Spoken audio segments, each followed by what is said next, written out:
يا حامل القرآن قد خصك الرحمن. بسم الله الرحمن الرحيم.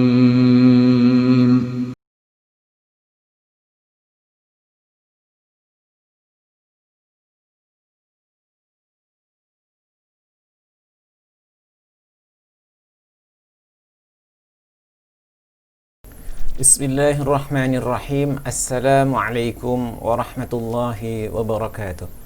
Alhamdulillahilladzi ja'ala al-akhlaqa fawqa al-ilmi wa la fa'idata lil-ilmi duna al-akhlaqi. Wassalatu wassalamu ala sayyidina wa habibina wa syafi'ina Muhammadin sallallahu alaihi wasallam min ahsanin nasi khuluqan wa adaban. Kaifa halukum ayyuhat talaba al-bararah? ندعوكم جميعا على صحة وعافية وستر تسهيلا لي وتفهيما لكم أنطق أمامكم بالمنطق الصريح باللغة الإندونيسية. Alhamdulillah, pada kesempatan kali ini kita kembali dipertemukan oleh Allah Subhanahu wa taala dalam keadaan sehat walafiat, dan mudah-mudahan kita semua berada dalam lindungan Allah Subhanahu wa taala. Pada kesempatan yang lalu kita telah mempelajari materi daripada al-akhlaqu dengan judul adab berbicara dengan orang tua. Mudah-mudahan antum bisa mempraktekannya dalam kehidupan sehari-hari hingga antum menjadi anak yang berbakti kepada orang tua kita semua. Pada kesempatan kali ini kita akan mempelajari materi daripada al-akhlaq dengan judul, yakni materi yang berkenaan dengan menentukan lawan bicara. Perhatikan materi pembahasan kita, yakni menentukan lawan pembicara kita. Yang pertama adalah bagaimana kita memperhatikan tingkat pendidikan dan status sosialnya. Memperhatikan tingkat pendidikan dan status sosial merupakan bagian terpenting ketika kita akan berbicara dengan orang yang sedang kita hadapi. Jangan sampai kemudian kita membicarakan sesuatu dengan topik yang kemudian pembicaraan kita itu sangat tinggi, sampai kemudian lawan bicara kita yang memiliki pendidikan yang rendah bingung dibuat oleh topik pembicaraan kita. Kemudian kita perhatikan juga status sosialnya. Ketika status sosialnya adalah orang terhormat, jangan sampai kemudian topik pembicaraan kita merendahkan daripada status sosialnya. Maka ketika kita kemudian merendahkan status sosialnya, ini yang membuat apa yang kita bicarakan menjadi bagian daripada sesuatu yang tidak menarik. Maka perhatikan tingkat pendidikan orang yang kita ajak berbicara, dan kita perhatikan status sosial orang tersebut. Yang kemudian yang kedua adalah perhatikan pekerjaan atau hobinya. Orang akan tertarik dengan apa yang kita bicarakan ketika menyangkut pekerjaannya ataupun hobinya. Maka ketika dia seorang nelayan, kemudian kita bicara tentang hal yang berkenaan dengan nelayan, otomatis kita akan menjadi lawan bicara yang menarik bagi mereka. Karena berbeda ketika seorang petani diajak untuk kemudian membicarakan hal-hal yang berkenaan dengan nelayan. Sebaliknya seorang tukang bangunan diajak berbicara tentang pertanian. Maka ketika kita masuk kepada orang yang kemudian memiliki pekerjaan, maka ajaklah pembicaraan mereka untuk kemudian fokus membicarakan tentang pekerjaan mereka atau hobinya. Pada orang hobi yang kemudian hobinya berkenaan dengan bola, silakan antum berbicara tentang hal yang berkenaan dengan bola. Otomatis dia akan nyambung. Beda dengan orang yang tidak hobi bola, diajak kemudian untuk berbicara masalah bola. Atau orang hobi tentang hal yang berkenaan dengan burung. Ketika kita berbicara tentang hal yang berkenaan dengan burung, otomatis orang tersebut akan menikmati topik pembicaraan kita. Maka inilah yang harus kita perhatikan ketika kita menentukan lawan bicara. Perhatikan pekerjaannya atau perhatikan hobinya, kemudian masuk pada apa yang menjadi pekerjaannya, kemudian kita masuk pada apa yang menjadi hobinya. Yang ketiga yang harus kita perhatikan, yakni kepribadiannya. Orang memiliki kepribadian yang bermacam-macam. Ada orang yang memiliki watak keras, ada orang yang memiliki watak yang lemah lembut, ada orang yang sifatnya acuh tak acuh, ada orang yang sifatnya sangat perhatian. Maka ini yang harus kita perhatikan. Sikap-sikap daripada orang tersebut harus kita cermati Jangan sampai kemudian ketika kita mengutarakan sebuah pembicaraan, kita larut oleh watak yang ia miliki, sampai kita terbawa emosi, sampai kita tidak bisa mengendalikan emosi kita. Apa yang akan terjadi? Yang akan terjadi adalah sebuah hal yang tidak kita inginkan.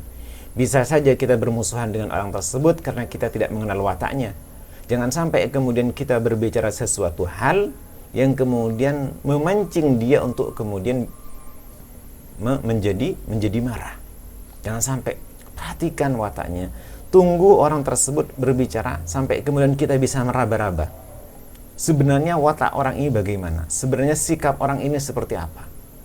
Kadang orang yang kemudian belum nampak wataknya, belum nampak sifatnya, kemudian kita berbicara tanpa memperhatikan hal-hal tersebut, maka ini bisa menjadi blunder bagi kita ketika kita berbicara dengan orang yang tidak kita kenal watak, sifat, dan sikap-sikapnya. Kemudian yang keempat, perhatikanlah kehidupannya, baik agamanya, kepercayaannya, ideologinya, dan lain sebagainya. Kalau kita berbicara dengan orang non-muslim, perhatikan agamanya. Jangan sampai kemudian kita menyinggung-nyinggung tentang hal yang berkenaan dengan agamanya. Ketika kita menyinggung hal-hal yang berkenaan dengan agamanya, kita menjadi lawan bicara yang sangat tidak nyaman bagi dia. Ketika kita tidak nyaman, otomatis dia enggan untuk berbicara dengan kita. Maka kita ketika berdakwah, jangan sampai kemudian langsung menuju pada hal yang bersifat memvonis kesalahan agamanya. Justru ini yang akan dijauhi oleh mereka. Hati-hati, jangan sampai kemudian agamanya disinggung, kepercayaannya disinggung, ideologinya disinggung. Hal-hal yang seperti ini, kecuali kita sedikit demi sedikit masuk pada apa yang menjadi ideologinya, kemudian kita bisa memperbaikinya perlahan demi perlahan. Jadi sedikit demi sedikit kita bisa memperbaikinya. Kalau kita masih tidak bisa memperbaikinya, jangan kemudian kita jangan kita kemudian menjadikan ideologinya sebagai ideologi yang kemudian kita hantam salahnya. Jangan sampai seperti itu. Perlahan tapi pasti kita ajak dia untuk kemudian bisa menyadari kesalahan ideologinya terus, tapi dengan cara perlahan, jangan sampai tergesa-gesa. Banyak orang yang tergesa-gesa menetapkan suatu hukum tanpa kemudian melihat bagaimana kita berdakwah. Maka perhatikan, ada fikih hukum, ada fikih dakwah. Hukumnya berideologi yang sifatnya mensyirikkan Allah dan sebagainya, itu hukum fikih, dan itu tidak akan pernah berubah. Tapi diingat bahwasanya ada tahapan yang disebut dengan fikih dakwah. Fikih dakwah ini perlu kita perhatikan. Jangan sampai kita baik fikih hukumnya tapi buruk fikih dakwahnya. Maka orang yang buruk fikih dakwahnya, dia akan dijauhi oleh umat ini. Kemudian yang kelima, perhatikan jenis kelaminnya. Perhatikan jenis kelamin orang yang kita ajak berbicara. Biasanya kita nyaman berbicara dengan orang yang bukan mahram kita. Baik itu menggunakan via telekomunikasi, via WA, Facebook, dan lain sebagainya. Perhatikan jenis kelaminnya. Kalau dia perempuan, perhatikan. Sebaiknya kita berbicara kepada dia sekedarnya saja, jangan sampai berlebih-lebihan. Banyak orang hancur pribadinya karena dia tidak bisa memperhatikan lawan jenisnya atau lawan kelaminnya. Atau juga kita perhatikan usianya. Perhatikan, orang berbicara ketika melihat usia seseorang, maka perhatikan apakah dia lebih senior dari saya atau tidak. Kalau dia lebih senior dari kita, maka perhatikan bobot daripada pembicaraan kita. Jangan sampai kemudian dia tersinggung dengan apa yang kita sampaikan. Hati-hati. Ingat, orang yang lebih senior dari kita harus kita hargai, harus kita hormati. Ini menentukan lawan bicara. Perhatikan tingkat pendidikannya, perhatikan pekerjaannya, perhatikan kepribadiannya, perhatikan kehidupannya, perhatikan jenis kelaminnya, usianya, dan lain-lainnya. Ini menentukan lawan bicara. Selanjutnya masuk pada yang ketiga, menentukan topik pembicaraan. Yang pertama, setiap pembicaraan harus mempunyai topik atau judul yang tidak jelas. Anak muda biasanya ngalor ngidul. Artinya tidak terkontrol topiknya apa, judulnya apa. biasanya topik-topiknya itu pindah dari satu topik ke topik yang lain. Akhirnya apa? Akhirnya tidak jelas apa manfaat daripada yang mereka bicarakan pada saat itu. Perhatikan, kalau topiknya hal yang berkenaan dengan satu topik, maka perjelas topik tersebut. Selanjutnya yang kedua, perhatikanlah potensi pembicaraan yang menjurus kepada ghibah, buhtan, dan fitnah. Orang berbicara biasanya ada selipan-selipan yang biasanya muncul di dalamnya sebuah bentuk ghibah. Ghibah ini sudah dikemas sedemikian rupa di dalam sebuah tayangan ataupun beberapa tayangan yang muncul di televisi. Banyak sekali hingga kemudian menjadi sesuatu yang menjadikan program tersebut diminati banyak orang. Perhatikan sabda Rasulullah SAW dari Abu Hurairah radhiyallahu anhu qala, dari Abu Hurairah, mudah-mudahan Allah Subhanahu wa taala ridha kepada beliau, qala, beliau berkata, qala Rasulullah sallallahu alaihi wasallam, Rasulullah sallallahu alaihi wasallam bersabda, atadruna bil ghibah, tahukah kalian wahai sahabat-sahabatku apa yang dimaksud dengan ghibah? Qalu, kemudian para sahabat menjawab, Allah wa rasuluhu a'lam, Allah dan Rasulnya lebih mengetahui ya Rasulullah. Qala, apa yang dimaksud dengan ghibah? Dzikruka akhaka bima yakrahu, menyebutkan saudaramu dengan apa yang tidak disukainya. Jadi saudara tersebut memiliki sesuatu yang ketika sesuatu tersebut dibicarakan maka dia tidak suka. Itulah ghibah.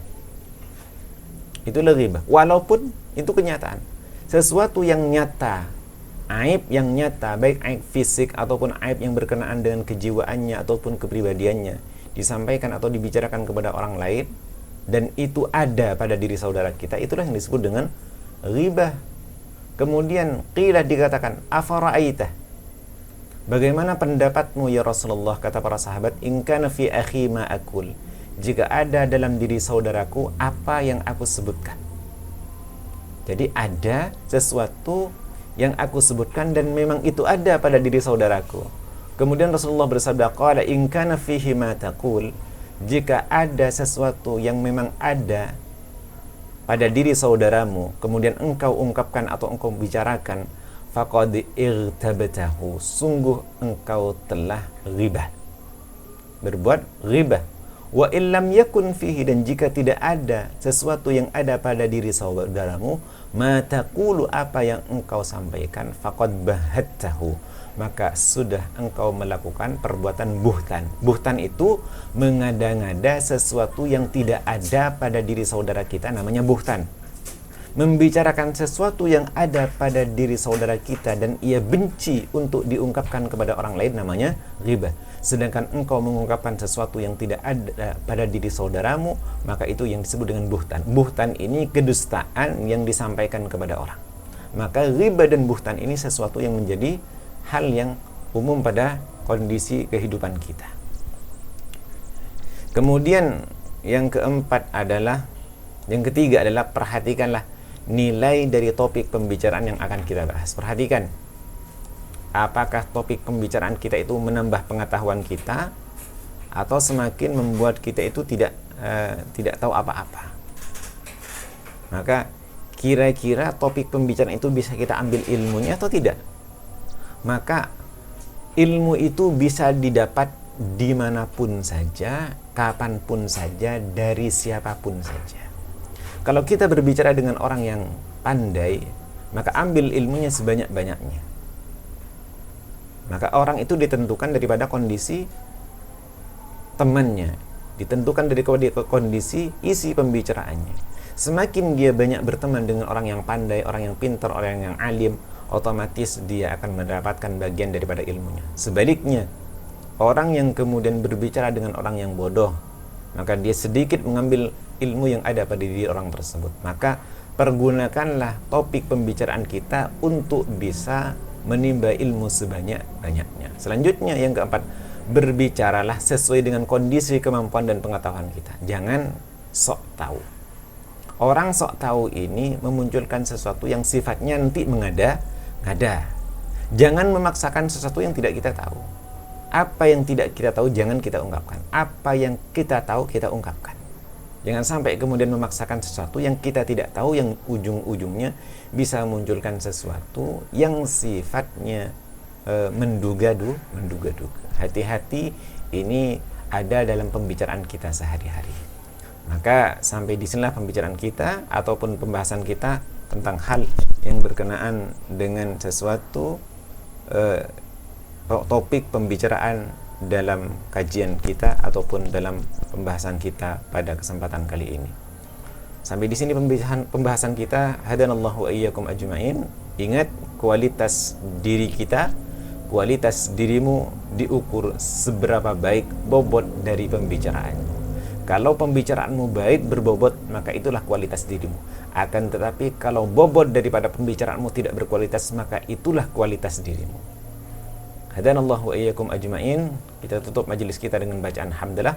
Alhamdulillahirabbil alamin. Subhanakallahumma bihamdika asyhadu an la ilaha illa anta astaghfiruka wa atubu ilaik. Assalamualaikum warahmatullahi wabarakatuh. ربنا انفعنا بما علمتنا ربي علمنا الذي ينفعنا ربي فقهنا وفقه لنا وقراباتي لنا في ديننا يا الله يا ربي. Bergantilah ilmu yang engkau berikan kepada kami.